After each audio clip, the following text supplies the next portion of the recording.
وعلى آل إبراهيم إنك حميد مجيد اللهم بارك على محمد وعلى آل محمد كما باركت على إبراهيم وعلى آل إبراهيم إنك حميد مجيد۔ حج کے مناسک سے متعلق اور اس کے تفصیلی احکامات سے متعلق باب شروع ہو چکا ہے۔ گزشتہ روز جو حدیث مبارکہ آپ کے سامنے جس کا متن پڑھا گیا تھا، اس کا ابتدائی حصہ کل ہم نے ذکر کیا تھا کہ حضرت جابر رضی اللہ تعالیٰ عنہ بیان فرماتے ہیں کہ رسول اللہ صلی اللہ علیہ وسلم مدینہ طیبہ سے جب نکلے تو آپ نے ذوالحلیفہ میں میقات پر پڑاؤ ڈالا، اور وہاں حضرت ابوبکر صدیق رضی اللہ تعالیٰ عنہ کی زوجہ محترمہ حضرت فاطمہ بنت عمیس رضی اللہ تعالیٰ عنہ، ان کے ہاں بچے کی ولادت ہوئی، تو آپ صلی اللہ علیہ وسلم نے انہیں جو ہے وہ ایک روئی وغیرہ کا ٹکڑا رکھنے کا حکم دیا تاکہ وہ نفاس کے خون سے جو ہے وہ بچ سکیں، اور ساتھ میں ان کو احرام کی نیت کرنے کا حکم دیا۔ اور پھر آپ صلی اللہ علیہ وسلم نے ظہر کی نماز وہاں ادا کی، اور پھر آپ اپنی سواری پر، اپنی اونٹنی پر جس کا نام قصوہ تھا، سوار ہو کر روانہ ہوئے، اور بیضاء کا مقام جو کہ تھوڑی اونچی اور ہموار جگہ ہے ذوالحلیفہ سے آگے قریب ہی، وہاں پہنچ کر آپ نے تلبیہ کہنا شروع کیا، لبیک اللہم لبیک لبیک لا شریک لک لبیک ان الحمد والنعمت لک والملک لا شریک لک۔ حضرت جابر رضی اللہ تعالیٰ عنہ اس سے آگے فرماتے ہیں کہ یہاں تک کہ جب ہم اپنا سفر پورا کر کے بیت اللہ پر پہنچے تو آپ صلی اللہ علیہ وسلم نے سب سے پہلے حجر اسود کا استلام کیا، یعنی قاعدے کے مطابق حجر اسود پر ہاتھ رکھ کر اس کو چوما، اور پھر آپ صلی اللہ علیہ وسلم نے طواف شروع کر دی۔ تو آپ صلی اللہ علیہ وسلم نے پہلے 3 چکروں میں رمل کیا۔ رمل کہتے ہیں ذرا جنگی چال چلنا، تھوڑا اپنے بازوؤں کو پھیلا کر اور ذرا حشاش بشاش ہو کر تھوڑا جان کے ساتھ اس طرح چلنا جس طرح دوسرے کے سامنے کوئی فوجی جو ہے وہ چلتا ہے۔ رسول اللہ صلی اللہ علیہ وسلم نے یہ حکم تو پہلے صحابہ کرام کو دیا تھا جب صحابہ صلح حدیبیہ پر عمرہ نہیں کر سکے تھے، اور اس کے بعد جب اگلے سال عمرہ کرنے آئے تو مشرکین مکہ نے حرم کو خالی کر دیا تھا، اور وہ ارد گرد بیٹھ کر دیکھ رہے تھے کہ کس طرح جو ہے وہ مسلمانوں کی حالت ہے، اور ان کا یہ خیال تھا کہ مسلمان بڑے عرصے سے مدینہ میں ایک تنگ دستی کی زندگی گزار رہے ہیں تو وہ کمزور پڑ گئے ہوں گے۔ تو رسول اللہ صلی اللہ علیہ وسلم نے صحابہ کرام کو حکم دیا کہ وہ ذرا جوش کے ساتھ اور طاقت کا مظاہرہ کرتے ہوئے پہلے 3 چکر لگائیں، اور پھر آپ صلی اللہ علیہ وسلم نے اس حکم کو برقرار رکھا۔ فتح مکہ کے بعد جب یہ اب 10 ہجری کا واقعہ ہے کہ آپ صلی اللہ علیہ وسلم حج کے لیے تشریف لائے، لیکن پہلے 3 چکروں میں آپ صلی اللہ علیہ وسلم نے اس کیفیت کو برقرار رکھا تاکہ مومن کی ایک ایمانی قوت کا اور اس کی ایک جسمانی طاقت کا مظاہرہ بھی ہو کہ وہ اللہ رب العزت کے رستے میں پوری طاقت صرف کر کے اللہ کی اطاعت اور فرما برداری بجا لاتا ہے۔ تو یہ ایک رمزیہ ہے، یعنی جس کو ہم کہتے ہیں نا علامتی طور پر اس چیز کو برقرار رکھا گیا۔ تو رسول اللہ صلی اللہ علیہ وسلم پہلے 3 چکر وہ اس انداز میں لگائے جس کو رمل کہتے، اور پھر آپ صلی اللہ علیہ وسلم نے باقی 4 چکروں میں جو ہے وہ عام انداز میں حسب عادت چلے، یعنی جس طرح آپ کی عام روٹین تھی چلنے کی اس پہ چلے۔ پھر مقام ابراہیم کی طرف بڑھے، یعنی جب طواف پورے ہو گئے، 7 چکر پورے ہو گئے تو پھر آپ مقام ابراہیم کی طرف بڑھے، اور اس کے پیچھے آپ نے 2 رکعت نماز ادا کی۔ یہ طواف کے جو نفل ہیں، جس میں دوسری جو روایات ہیں اس میں یہ اضافہ بھی ہے کہ رسول اللہ صلی اللہ علیہ وسلم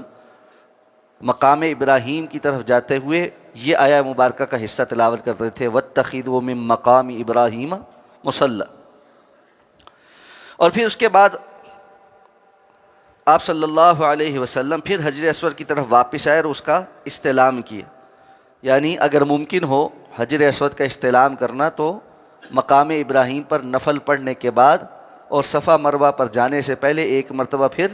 انسان حجر اسود کا استلام کرے، اور نہیں کر سکتا تو پھر سیدھا جو ہے وہ صفا مروہ کی طرف نکل جائے۔ پھر حرم کے ایک دروازے سے سعی کے لیے صفا پہاڑی کی طرف چلے گئے۔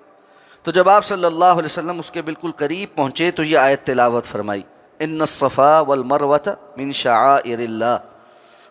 تو آپ نے یہ آیہ مبارکہ کا حصہ تلاوت فرمایا کہ بے شک صفا اور مروہ اللہ کی نشانیوں میں سے۔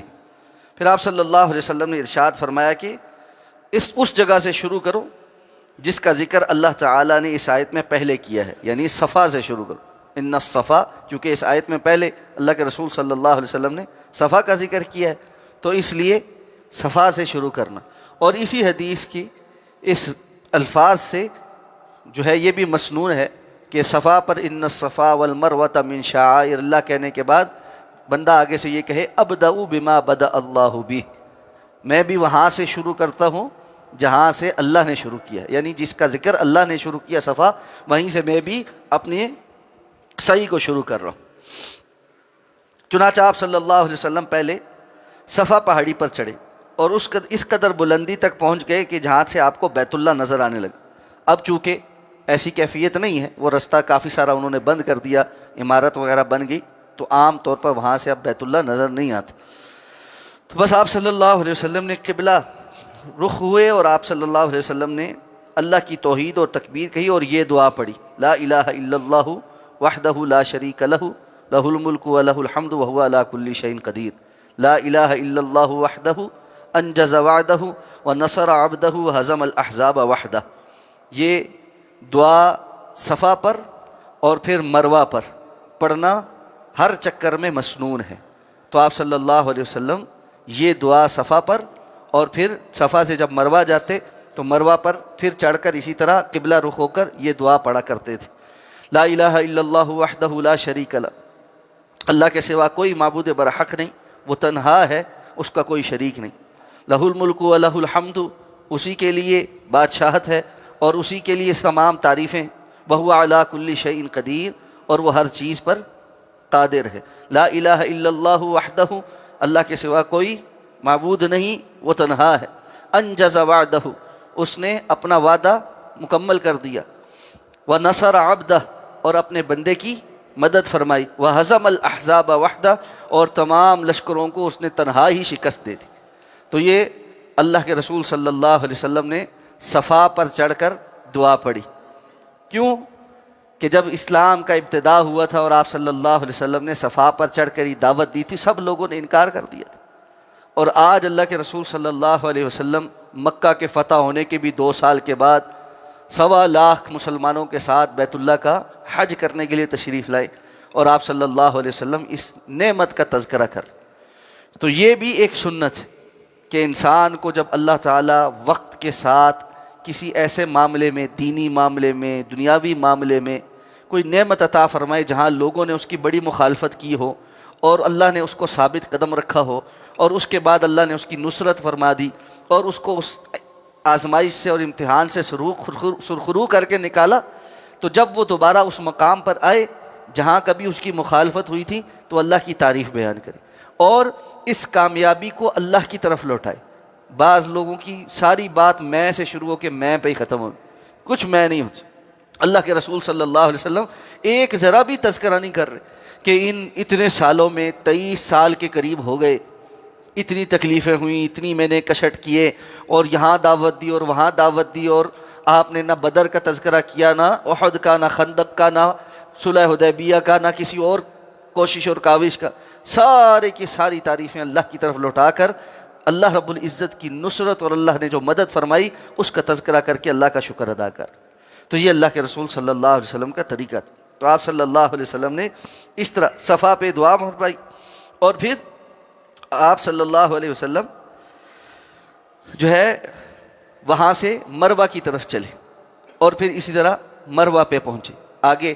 اس سے آگے جو صفت ہے انشاءاللہ اس پر کل مزید آگے ذکر کریں گے۔ روایت میں نے جیسے پہلے بیان کیا تھا لمبی ہے، پورا حج کا تذکرہ ہے، تو آہستہ آہستہ انشاءاللہ وہ مکمل ہوگی۔ سبحانک اللہم و بحمدک، نشہد ان لا الہ الا انت، نستغفرک و نتوب۔